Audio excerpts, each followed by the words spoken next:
Hello students, welcome back to Sachin math classes. जो हमारा MSc का मैथ चल रहा है कैलकुलस ऑफ वेरिएशन। कुछ यूनिवर्सिटी में इसको सीओवी के नाम से भी जाना जाता है और कुछ यूनिवर्सिटी में बेटा ये एक मैथ भी है, मतलब ये एक पूरा एक यूनिट है। ठीक है बेटा, एग्जाम में कोई भी हम सेक्शन लेते हैं ना, सेक्शन 1, सेक्शन 2, सेक्शन 3, सेक्शन 4, उसी प्रकार उसी में ये कुछ सेक्शन है हमारा। ठीक है बेटा, डिफरेंट डिफरेंट यूनिवर्सिटी में डिफरेंट था। तो मैं अभी थोड़े दिन पहले partially differential equation and mechanics math शुरू किया था मैंने। उसी में ये कैलकुलेशन ऑफ वेरिएशन एक टॉपिक था, क्योंकि हमारा इसमें यूनिट 3 था। उसके हिसाब से मैंने इसको अलग से मैथ का नाम दे दिया, या फिर हम बोल सकते हैं अलग से सेक्शन है। इसके ऊपर आज हमारा लेक्चर नंबर 7 है बेटा। ठीक है, और भी एमएससी के बहुत सारे मैथ करा दिए हैं, नीचे डिस्क्रिप्शन में लिंक है। नोट्स का पीडीएफ चाहिए तो नोट्स का पीडीएफ भी नीचे आपको डिस्क्रिप्शन में एक टेलीग्राम चैनल मिलेगा, वहाँ ज्वाइन हो जाइए, वहाँ पे आपको नोट्स पे मिलेंगे। ठीक है बेटा, तो आप ये लेक्चर नंबर 7 से पहले मैं सिलेबस भी बता देता हूँ। कैलकुलेशन ऑफ वेरिएशन हम क्या क्या करा रहे हैं और फिर टॉपिक के ऊपर डिस्कस करेंगे। पूरा कैलकुलेशन ऑफ वेरिएशन टॉपिक को कंप्लीट करेंगे, या हम बोल सकते हैं पूरे मैथ को हम कंप्लीट करेंगे। तो अभी हम कैलकुलस ऑफ वेरिएशन का क्या है, इसका हम पूरा ये जान लेते हैं कि सिलेबस हम करेंगे क्या क्या। सबसे पहले लेक्चर में सीखेंगे कि यूलर इक्वेशन क्या होता है।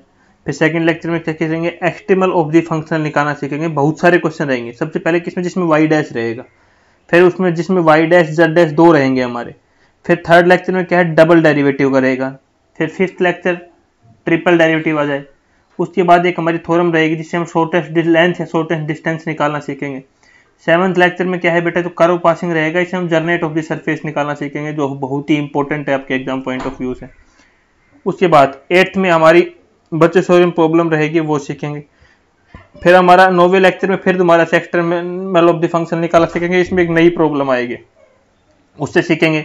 फिर हमारा 10th में फिर एक्सट्रीमल ऑफ द फंक्शनल निकालना सीखेंगे। किसका, एक ये प्रॉब्लम इस प्रकार से दी रही होगी हमारी, ये बहुत ही इंपॉर्टेंट रहेगी। 11 से हमारा जियोडिक्स शुरू हो जाएगा। जियोडिक्स में क्या रहेगा, सबसे पहले हम राइट सर्कुलर सिलेंडर का इक्वेशन निकालना सीखेंगे। फिर कौन का 12th लेक्चर में, 13th में हमारा स्क्वायर का।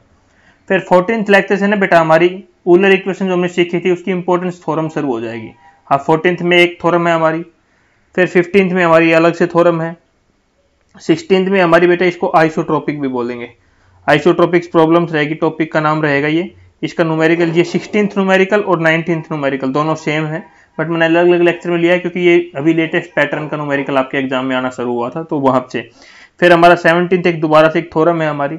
18th हमारा जो मूविंग बाउंड्री प्रॉब्लम है बेटा, जिसका नाम कई बार आएगा ट्रांसविलिटी कंडीशन, जिसका एक एंड फिक्स रहेगा। एक इसमें दो पार्ट रहेंगे बेटा, ये मैंने खाली आपको बताने के लिए लिया है। जब इनके लेक्चर लेंगे ना बेटा, तो एक थ्योरम के 5-5 नाम है, वो सब मैं लेक्चर लूंगा ना। इस थ्योरम का 5 नाम, इसके 5 नाम, सबके 4-4, 5-5 नाम है। तो जब मैं लेक्चर लूंगा ना वहां पे, तो इसके डिफरेंट नाम है, वो पूरे लेक्चर में ब्रीफ के साथ आपको मैं वहां पे दे दूंगा। अभी वैसे मैं आपको ओनली क्या है बेटा, ये बता रहा हूँ कि ये टॉपिक मैं कराऊंगा। तो अभी तक यही प्लान है, आगे में जो जो टॉपिक्स मेरे पास आते रहेंगे मैं आपके पास शेयर करता रहूंगा। तो बेटा आज का टॉपिक हम स्टार्ट करते हैं, क्या है, सरफेस ऑफ रिवॉल्यूशंस।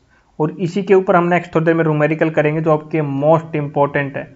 आपके एग्जाम में 4 से 5 बार पूछा जा चुका है, बार बार यूनिवर्सिटी में डिफरेंट में। तो इसको हम शुरू करेंगे। तो क्या होता है सरफेस ऑफ रिवॉल्यूशन, बेटा थोड़ा डेफिनेशन समझ लेते हैं, बाकी मैं न्यूमेरिकल में इसको पूरा समझाऊंगा ही। A surface of revolution is a surface, क्या है, एक सरफेस है, that is form by rotating of a plane of curve about a fix line laying in the plane. कोई हमारा एक क्या बोल रहा है, कोई एक सरफेस है जो प्लेन कर्व है, उसको हम फिक्स लाइन के थ्रू रोटेट कर रहे हैं उसी प्लेन में। तो जो फिक्स लाइन के थ्रू कर रहे हैं वो तो क्या कहलाएगी, axis of the surface of revolution, and the curve is said to be the generate of the surface. जो हम कर्व बना रहा है वो हमारा क्या कर रहा है, सरफेस को जर्नेट कर रहा है। तो इसके ऊपर मैं इसको पूरा आपको डिटेल में बताता हूँ कि सरफेस ऑफ द रिवॉल्यूशन होता क्या है, वो सुनो। अभी यहाँ पे देखो, हमारा ये कर्व है बेटा, ये एक्स एक्सिस है, ये वाई एक्सिस है। ये हमारा हमने एक दो पॉइंट लिया, x0 y0 x1 y1। एक सेम ये हमने एक पूरा कर्व बना दिया एक एक्स एक्सिस के लो। फिर हमने इसको रोटेट किया, तो नीचे दिख रहा होगा मैंने डैश डैश डैश वाला बनाया, सेम हमारा कर्व को और जर्नेट कर रहा है। मतलब यही अगर इसको रोटेट कर रहे हैं एक फिक्स लाइन के अलोंग, तो ये हमारा एक और सेम सरफेस जर्नेट कर रहा है, सेम हमारा सेम कर्व प्लेन आ रहा है। इसी को हम बोलते हैं सरफेस ऑफ रिवॉल्यूशंस। अब ये सरफेस ऑफ रिवॉल्यूशन ज्यादा कुछ समझने वाली बात नहीं थी, ना तो एग्जाम में पूछे जाने वाला क्वेश्चन था, बट आपको पता होना चाहिए क्योंकि ये हमारा जर्नेट ऑफ सरफेस क्वेश्चन को आपको एक प्रकार से पहचान करने के लिए मैंने उसको बताया है। क्या आता है, find the curve passing through x0 y0 and x1 y1 which generate of minimum area when rotated about the x axis. तो हमें ये हमारा क्वेश्चन है जो कि आपके एग्जाम में बार बार पूछा जाता है। एक कर्व है, फाइंड द कर्व पास से हो रहा है 2 पॉइंटों से, वो एक सरफेस को जनरेट करता है, वो minimum area when rotating about the x axis, ये है हमारा। इसमें बेटा कुछ नहीं लेना, 2 पॉइंट लेने हैं, मैं जो कि पहले ही बता चुका हूँ। ठीक है, अब किसके में लेना है, एक्स एक्सिस में लेना है, y equal to y x. हमने कोई भी एक कंटिन्यूस कर्व ले लिया तो 2 पॉइंटों को जोड़ रहा है। तो हमने सिंपल सी बात है, ये सबको पता ही है, तो बाउंड्री कंडीशन हमारी y x naught is equal to y naught हो जाएगी, y x one is equal to y one हो जाएगी। तो when the curve is rotating about the x axis this surface are generated by the curve is given by, ये हमारा given है कि S हमारा किसके इक्वल हो जाएगा, इंटीग्रेशन एक्स नॉट से एक्स वन तक चला जाएगा 2 पाई वाई डी एस। ठीक है बेटा, अब यहाँ पे आपको याद रखना ये हमारा एक ट्राइंगल है, ये dx हो गया, ये dy हो गया और ये ds हो गया। बेटा जब पाइथागोरम प्रमेय से इसको करेंगे तो ds का square is equal to dx का होल स्क्वायर प्लस dy का स्क्वायर लिखते हैं कि नहीं लिखते। फिर यहाँ से हम ds निकालना चाहें, ds का स्क्वायर, यहाँ से हम dx कॉमन निकाले, dx का स्क्वायर कॉमन ले लिया तो 1 प्लस dy अपॉन dx का होल स्क्वायर लिख सकता हूँ मैं, क्योंकि ds ये स्क्वायर है, ये आ गया हमारा। इसको मैं क्या लिख सकता हूँ, ds का whole square is equal to dx का whole square 1 plus Y dash का स्क्वायर लिख सकता हूँ। dy बाई डी एक्स को वाई डैश लिख सकता हूँ, कोई दिक्कत है नहीं है, कोई दिक्कत नहीं है। फिर इधर से ds का स्क्वायर हटा के मैं इसके ऊपर अंडर रूट लगा सकता हूँ, कोई दिक्कत नहीं है। फिर इसको मैं dx स्क्वायर के ऊपर अंडर रूट है तो यहाँ पे क्या हो जाएगा 1 प्लस वाई डैश का स्क्वायर, और यहाँ पे हम लिख सकते हैं dx, इसके ऊपर अंडर रूट आ जाएगा और dx हम बाहर लिख सकते हैं। तो ds की क्या वैल्यू आ गई, ये वैल्यू आ गई, ये ds की वैल्यू यहाँ पे पुट कर दो। देखो यही किया हुआ है, dx स्क्वायर कॉमन लिया, ds की वैल्यू ये आ गई, यहाँ पे हमने पुट कर दिया ds की वैल्यू। अब देख रहे होंगे आप इस इक्वेशन में कहीं पर भी x का कोई जिक्र ही नहीं है, तो which is independent of x, इसमें कोई x है ही नहीं हमारा। तो ये किस प्रकार का फंक्शन बना, f y और y डैश का बना हमारा, क्योंकि x तो इसमें है ही नहीं, और लिमिट क्या है x नॉट से x वन जा रही है हमारी। जब इंडिपेंडेंट ऑफ x है तो हमारा इसके लिए स्पेशल कॉस होता है ऊलर इक्वेशन का बेटा, जब इंडिपेंडेंट x हो तो हैंस ऊलर इक्वेशन बिकम, तो ऊलर इक्वेशन क्या आएगी, f minus y dash curly f upon curly y dash is equal to c. f क्या है बेटा, हमारा फंक्शनल है, फंक्शनल की वैल्यू पुट करेंगे यहाँ पे। जब कब बोलेंगे, ये केस कब आता है बेटा, जब x हमारा इंडिपेंडेंट ऑफ, जो इक्वेशन है ये फंक्शनल आया वो इंडिपेंडेंट, मतलब x पे डिपेंड ही नहीं कर रहा हूँ, इंडिपेंडेंट है, तो हमारी ये वैल्यू आ जाएगी।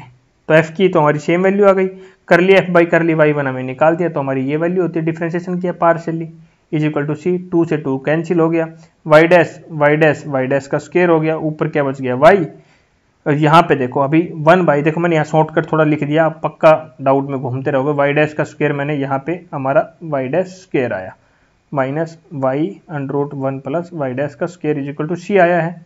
अब यहाँ पे मैंने क्या किया है, होल स्क्वायर नहीं है यार, देख मैं अभी गलती लिख रहा हूँ, वाई डैश का स्क्वायर।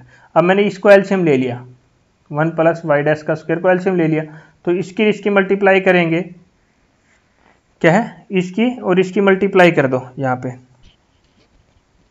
ठीक है, तो हमारा ये बन जाएगा यहाँ पे।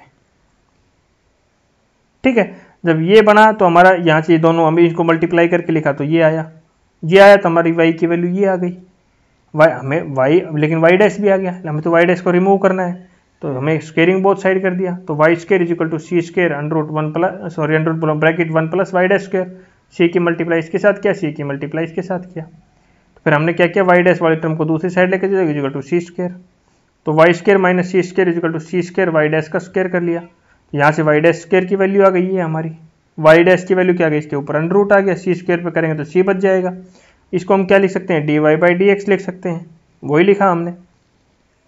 अब y के नीचे y वाला टर्म लेके आएगा, x के नीचे x वाला टर्म लेके आ गए, इंटीग्रेशन बोथ साइड किया, तो ये किसका इंटीग्रेशन होता है बेटा, 1 upon y square minus c square cos hyperbolic inverse y by c का इंटीग्रेशन हो जाता है, और यहाँ x है c1 बाई सी कॉन्स्टेंट है, dx का इंटीग्रेशन क्या हो जाएगा x, तो क्या बचेगा x अपॉन सी, सी हमारा c1 कुछ कॉन्स्टेंट ले लिया हमने, तो कोस हाइपरबोलिक, यहाँ पे हम y बाई सी को क्या लिख सकते हैं, कोस हाइपरबोलिक लिख सकते हैं, क्योंकि इनवर्स दूसरी साइड जाएगा तो इनवर्स हट जाएगा, x प्लस सी वन, और y की वैल्यू क्या आएगी, c cos hyperbolic x upon c plus c one.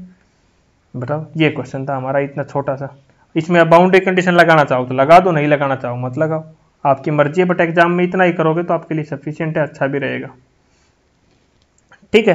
हाँ, अभी मैं आपको एक चीज़ और बता देना चाहता हूँ कि आपको अगर नोट्स चाहिए प्लस उसके प्रीवियस ईयर क्वेश्चन पेपर भी चाहिए किसी भी मैथ का, एमएससी का, प्लस आपको वीडियो लेक्चर चाहिए, तो आप मेरे से टेलीग्राम चैनल पे कांटेक्ट कर सकते हो। नीचे डिस्क्रिप्शन में टेलीग्राम चैनल का लिंक दिया हुआ है।